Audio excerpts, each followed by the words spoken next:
Assalamualaikum ya guys. Hari ini kita berjumpa kembali.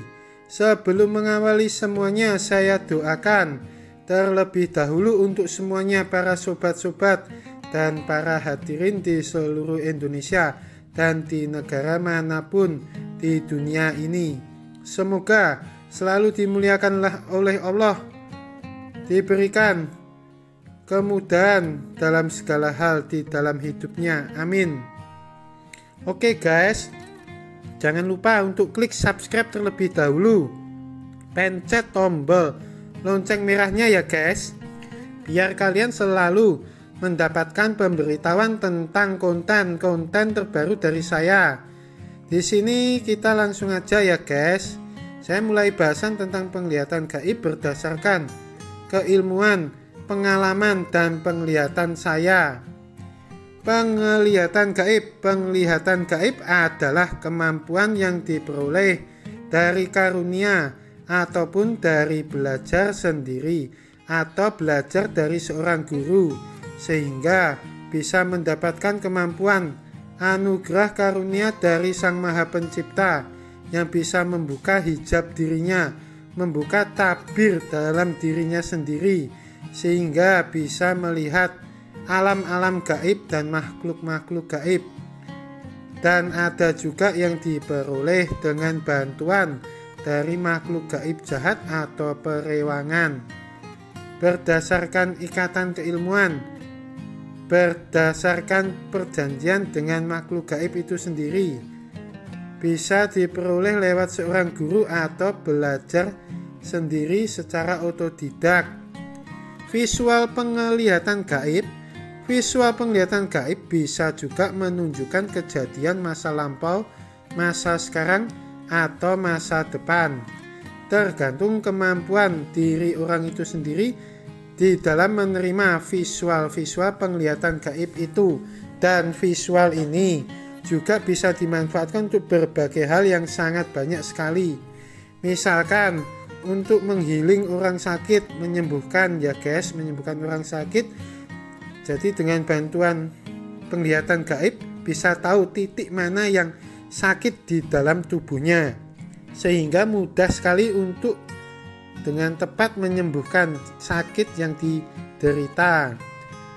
Untuk mencari barang yang hilang, untuk melihat siapa yang mencuri barang, melihat orang yang disantet atau diguna-guna, melihat makhluk gaib jahat di sebuah tempat, sehingga dapat memudahkan untuk mengusir atau memindahkan makhluk gaib itu, dan bentuk-bentuk lainnya.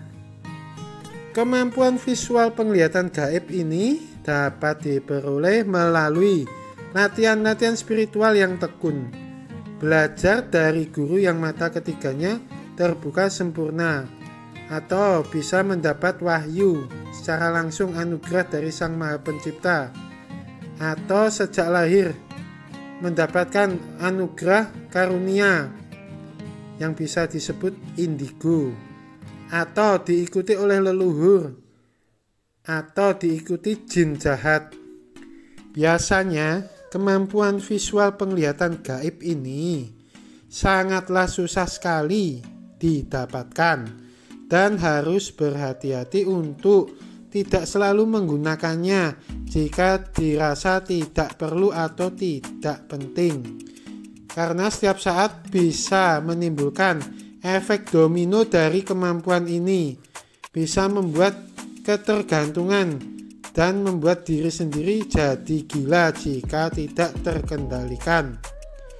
Visual penglihatan gaib itu tidaklah selalu benar, karena bercampur dengan ilusi alam bawah sadar dan ribuan macam pikiran yang melintas, yang terus-menerus memenuhi otak. Jika tidak bisa menyadari yang benar dan tepat, maka halusinasi yang akan didapatkannya secara terus-menerus mengikat, membelenggu dirinya sendiri, seperti ngomong dengan dirinya sendiri. Hilanglah kepercayaan dirinya sendiri, selalu menggantungkan kemampuan visual penglihatan gaib ini yang dimilikinya, sehingga hidup terbelenggu dengan halusinasi, delusi dari penglihatan gaib palsu yang didapatkannya. Kemampuan ini yang berbahaya adalah jika visual penglihatan gaib dibantu oleh jin jahat atau perewangan, karena pasti akan menyeleweng dari jalur yang benar, misal untuk membantu mengirim santet dan hal yang tak baik lainnya. Dan berhati-hatilah yang mendapatkannya untuk tidak keluar dari jalur, karena buah dari perbuatan akan selalu dipetik oleh orang yang menanamnya sendiri. Dalam belajar gaib, melihat tentu harus bisa mengenal makhluk-makhluk gaib, entitas-entitas gaib yang berasal para penghuni dimensi astral horizontal. Ada yang baik dan ada yang buruk berdasarkan sifat dan karakter mereka masing-masing. Jika kamu mengenali dengan baik, dengan kemampuan murnimu, dengan mata ketigamu yang terbuka sempurna, maka pasti kamu akan bisa membedakan baik buruk itu dari mereka entitas gaib itu sendiri. Tapi rata-rata sebagian besar oknum para indigo atau para spiritual atau para supranatural biasanya mudah gebiah-uyah memandang mereka makhluk gaib itu semuanya buruk atau jahat dengan seenaknya.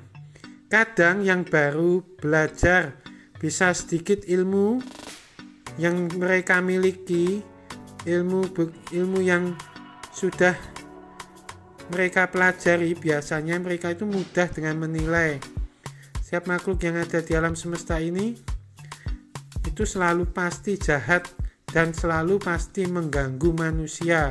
Padahal itu pun belum tentu pasti ya guys. Dan rata-rata mereka yang baru belajar begitu, mereka kadang juga oknum itu asal dan ngasal bilang asal sembarangan ketika men-scan sesuatu atau ketika melihat gaib dengan asal jeplak gitu. Para oknum biasanya, dan rata-rata itu mereka tidak bisa memfilter atau menyaring hasil olah dari penglihatan gaib itu sendiri, dan rata-rata masuknya lebih kebanyakan ke halusinasi atau delusi. Banyak sekali dimensi-dimensi astral tak terhitung jumlahnya, terutama di dalam alam gaib horizontal, yang akan saya bahas sedikit saja biar tidak salah memahami dan mengerti. Di dimensi alam gaib horizontal banyak sekali entitas-entitas makhluk gaib dari beraneka ragam, berbentuk wujud yang seperti menyerupai manusia, hewan, bertubuh setengah manusia setengah hewan, berbentuk hewan yang aneh, wujudnya bertanduk, dan ada yang bersayap, ada yang menyerupai malaikat tapi bukan malaikat, dan macam-macam bentuk-bentuk lainnya. Di sini saya bagi ada dua kelompok di alam gaib yang akan saya bahas simpelnya. Walaupun ada juga kelompok entitas gaib lain yang netral, yang juga ada di dimensi yang sama, tidak mau ikut campur, ikut urusan apapun yang terjadi di antara dua kelompok itu sendiri. Satu kelompok adalah entitas gaib baik, positif, tidak pernah meminta pamrih apapun kecuali doa jika berhubungan dengan manusia.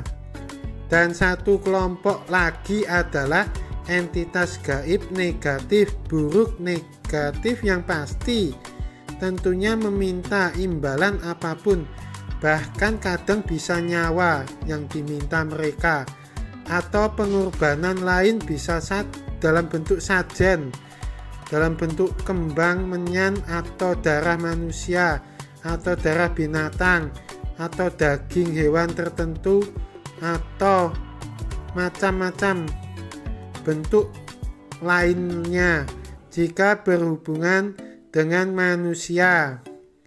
Bagi yang berilmu, tentu ada ilmu yang mengacu pada kekuatan entitas-entitas gaib horizontal itu sendiri dalam diri manusia yang menjalankan keilmuan itu. Tentunya entitas gaib keilmuan juga ada yang baik dan buruk, semua kembali ke pilihan diri masing-masing. Mau dibawa kemana ilmu yang dimiliki, ke jalan kebaikan atau ke jalan keburukan. Semua ada imbal balik atau resiko masing-masing yang ditanggung sendiri. Jika baik, bisa membawa entitas gaib itu ke kebaikan di jalannya Allah Sang Maha Pencipta. Kalau buruk, mati pun ikut mereka di alamnya jadi budak hingga kiamat.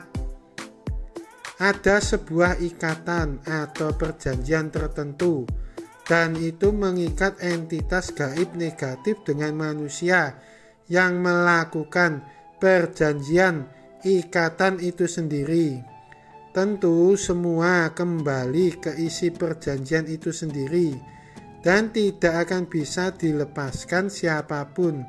Biasanya lebih ke arah instan, kesaktian, kanuragan, kekebalan, kekayaan, atau pelet, atau pengasihan yang negatif, santet, dan lain-lainnya yang arahnya lebih ke cenderung memuaskan nafsu angkara murka manusia itu sendiri. Tentunya semua akan ditukar dengan jiwa manusia yang memiliki perjanjian dengan entitas-entitas gaib itu sendiri. Mati tentu ikut jadi budak dan disiksa mereka di alamnya mereka hingga kiamat. Jadi, pahamilah sebaik mungkin, semua ada di jalannya masing-masing sesuai pilihan hidup. Itulah namanya sebuah pilihan. Dan janganlah sampai kalian salah memilih jika sudah terjun bebas di jalur gaib.